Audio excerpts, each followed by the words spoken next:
are you doing?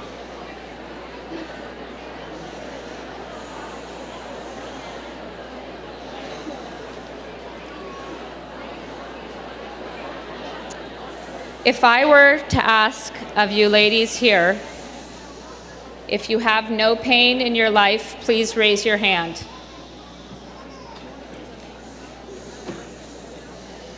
Nobody would be raising their hand. We all have pain in our life. We all have a lot of heartbreak, a lot of difficulties. We're in gullus. My name is Dina Hurwitz.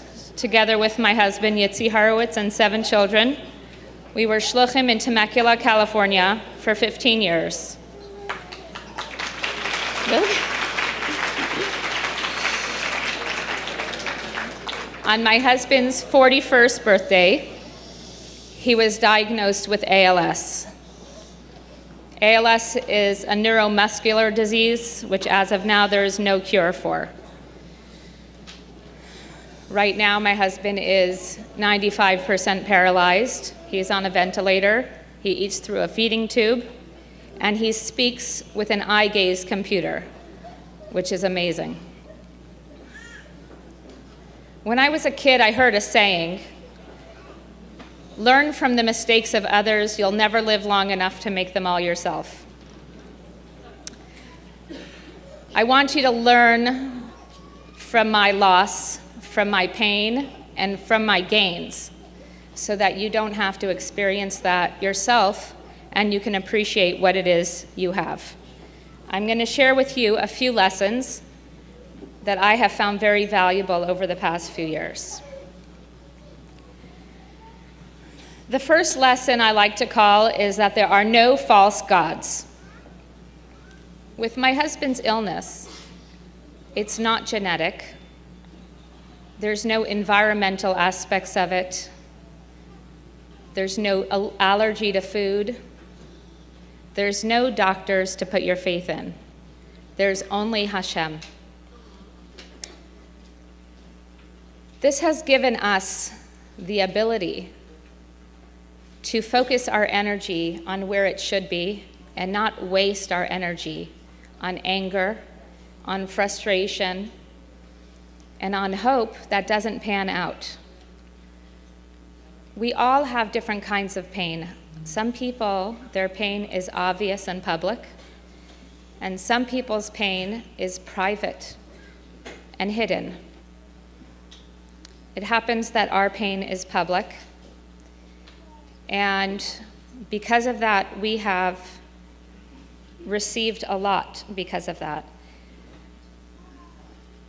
However your pain manifested itself, whether it's genetic or whether somebody hurt you, there is only Hashem. Nothing happens unless Hashem wants it to happen.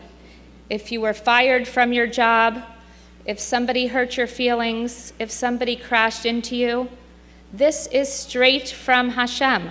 Do not waste your energy being angry, being sad. It does not accomplish anything.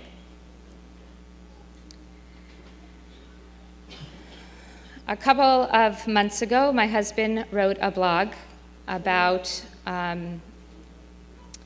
in our curses, Hashem gives us blessings. And of course, this bothered me to no end. And I thought about it for a little while. What would it be like if everybody here had exactly what they needed? There's no educational problems. There's no shidduch crisis. There's no money problems. There's no health problems. Who would you know? There's no PTA, there's no committees, there's no bring somebody a meal. There's no need to be on hashluchos. Everybody has exactly what they need. How would your life be? When I think of this, I think that this would be a very lonely existence. The cause of the pain that Hashem gives all of us, I will never have an answer for that. But what comes out of that pain is so beautiful. Take a look around you. How much we've helped each other. The connections that we've made. All of us here today are because somebody needs something, and the Rebbe sent us to do that. I started writing a blog, just, therapy for myself. I figured my family would read it and a few close friends. And I didn't realize that all of you would become my family and few close friends. And in sharing my pain, a lot of you have shared your pain. But you've also shared something else. We've shared a connection. I really think Hashem put us on this world, and the Rebbe put us in our places to make connections. But not connections where you know each other's names, or you know their faces but can't remember their names. Real connections, looking into somebody's eyes, smiling, listening to them, crying to them and letting them cry to you. Without the connections that we've made, I don't know how my family would have lived the past 2 years.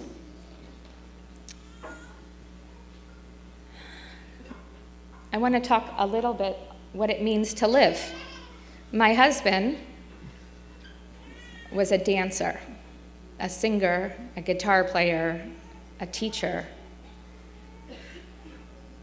a master communicator. Wherever he went, he taught you something, even to the man working at the fruit department in the supermarket. And slowly but surely, Hashem took away these things from him. And he's still a master communicator. We all think, if only I had a little bit more, I could do my job.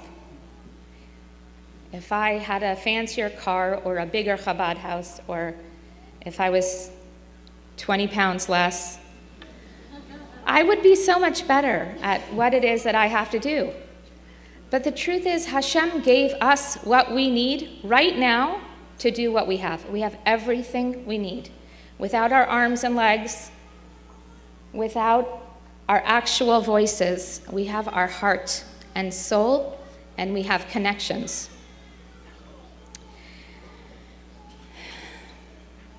I want to share with you something that my husband wrote a few weeks ago. He writes a blog with a Devar Torah.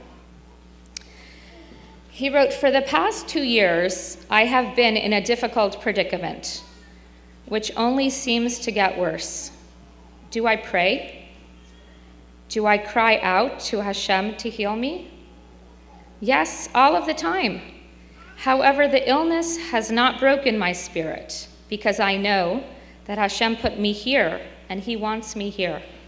I don't like it, but I continue to do what I can to bring Mashiach through my difficulties, and even more, using my difficulties as a platform to lift others up. This is what is life. This is Chaya, being broken and whole at the same time." When my husband and I communicate now, it's very different than how most people communicate. Most of us, we look at each other in the face, we hear the words you're saying, you look at our eyes, you look at our expression, and the same goes when you're listening to somebody else. My husband looks at a computer and very, very painstakingly writes words on the computer. And when he presses the talk button, his eyes light up and glow like nothing you've seen. My favorite part of the day is when I come into his room. He has this phrase saved because it takes too long to write.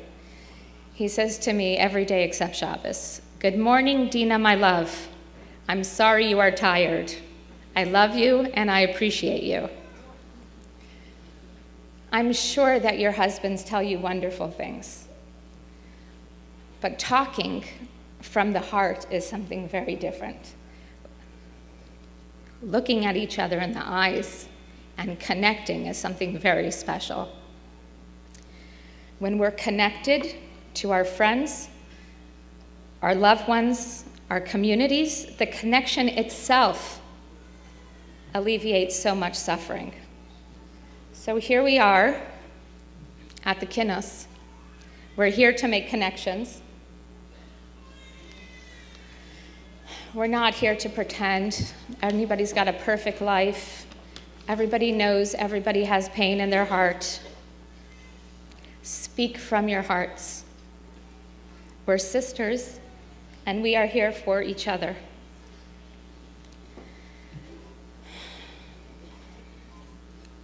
I've always felt very strongly about the power of the Jewish woman, specifically this wonderful group of Jewish women. I would like to share a bracha with you. May we always have the strength, the dignity, and the resources to do the enormous job the Rebbe has given us and to do it well. May the tears we cry be only tears of joy and gratitude. May we be blessed with chaya, with good health for us and our entire family. May we go dancing straight from this room to Yerushalayim with Mashiach Tzidkenu.